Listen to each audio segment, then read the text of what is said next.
Okay, making dog food for the team. Of course, I do feed kibble to the dogs. They get about a cup a day of dry kibble. That's a separate meal. But today we're making their regular meal, sort of the meal that they get in the morning before we go running. A couple hours before we go running, we got 5 cups of rice in there.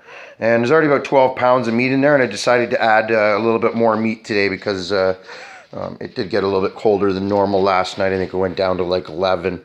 So we're going to throw that in there. Get that in there. Yeah, a little bit of fat, a little bit of organ meat. This is all venison, a little bit of moose, but mostly venison. I try to save the beef for when it gets colder.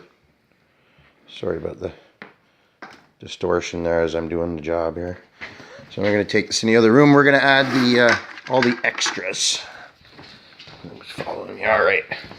Into the room. Oh, there's the extras. Okay.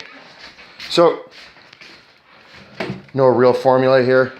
Apple cider vinegar, just a splash.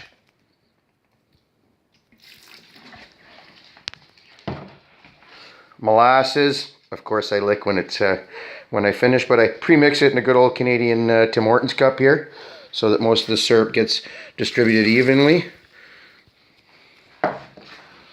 2 scoops pure yeast from Purina. It's got some vitamins in it, but most important, brewer's yeast. Fights off a lot of things in your dogs. Very, very healthy for your dogs. Keeps insects off them, helps and aids in digestion. And then, of course, this is Animate Impact.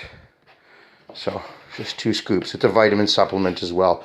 Got to be careful. You don't want to overdo it on the vitamin supplements when you're making a homemade mix like this for your dogs. And this feeds 16 dogs. So again, I got about 18 pounds of meat in there chopped up so that it gets nice and evenly distributed. Pure yeast, vitamins, a little bit of molasses, not much really, just like a tablespoon. And then I see still I got some more in there. So I'll put some more hot water in there and mix that around and get that in there so that it's evenly distributed. And then we mix it up. We throw warm water in there. Oh, one more thing. Inukshuk.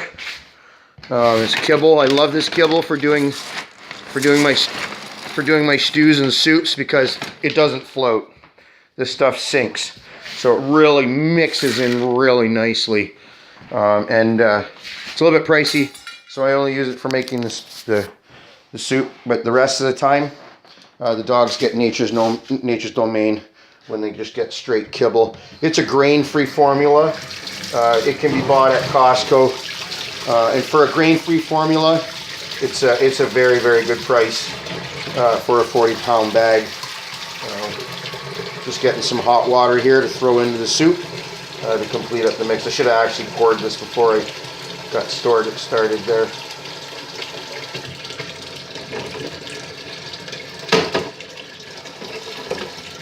All right, let's get some of that in there. Without making too much of a mess.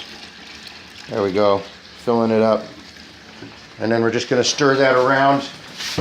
Shut my hot water off here. There we go, grab my scoop. And you really want to stir it around. Get that rice in there. You want to make sure that all of this gets evenly distributed to the dogs. So that's my little homemade formula for feeding my dogs. You know, everybody has their own recipe and their own formulas and the types of meats they use at different times of the year. And some just do kibble, some don't do meat. You know, everybody has their own thing. So I hope that helps and is informative. Jason from Jet Racing. Recipe for 16 dogs.